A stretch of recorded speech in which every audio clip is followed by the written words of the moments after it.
Well, I'm on the tee with PGA Tour star and Ryder Cup player Luke Donald. A chance to see from him what he works on in his golf swing. So, Luke, from start to finish, if you don't mind. Well, you know, a lot of things I work on with my coach are really basic fundamentals. I'm always checking the grip, always checking my posture, how far away I am from the ball, getting those things right. If I can get those things right, then it makes my swing fall into place better. But, you know, getting a bit more in depth into my swing, as I said, I work a lot on my setup, you know, checking that I'm getting the right ball position. With my ball position, I don't tend to look at my feet so much. I tend to pick a spot in my body where the ball works to. So with a sand iron, if I was playing a sand iron, it's going to hit me roughly around my left eye.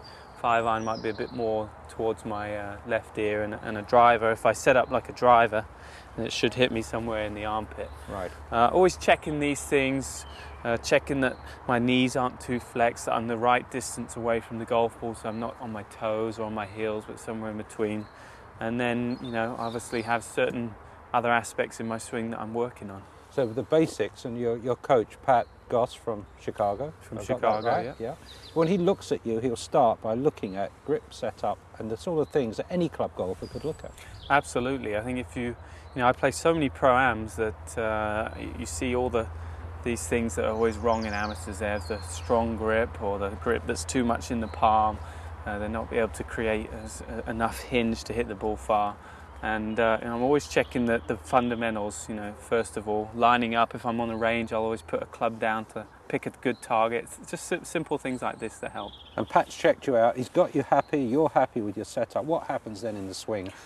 A lot of it should flow naturally, of course. Should flow naturally. You know, some of the things when I'm just on a range working, not on a golf course, once I've got my good fundamentals and my good setup, I have a tendency to get the club away a little bit shut where the club faces down. So I'm always working on getting the hands getting a little bit close to the body, hinging up, getting the club a little bit more vertical, and then at the top I have a little bit more cup in my wrist.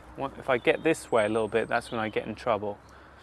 And from there, really, I'm just trying to get my legs and my body working together in good synchronization. So the legs go a little bit before, and I work on trying to get the knees at impact, working on the same line as where I'm going. I have a tendency to get my legs a little bit going too fast. The legs get this way, where there's a bit of a gap between the knees. They're not on the same path.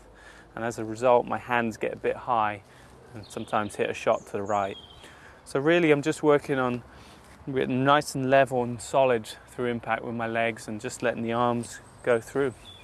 You've been pretty much a consistent ball striker. Have you kept consistent swing thoughts? I think so. I think generally they might be told in a little bit different way in how Pat is explaining it, but it's always to the same thing. You know, I'm trying to get the club a little bit square at the top, nice and wide on the way down, and a nice follow through, nice and high at the finish. And if there was one tip you could pass on, we're talking to the club golfer now, not the aspiring tour pro, what would you pass on to him? I would say practice the short game.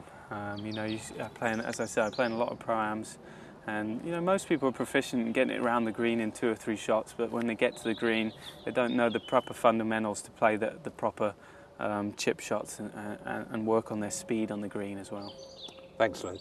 No problem.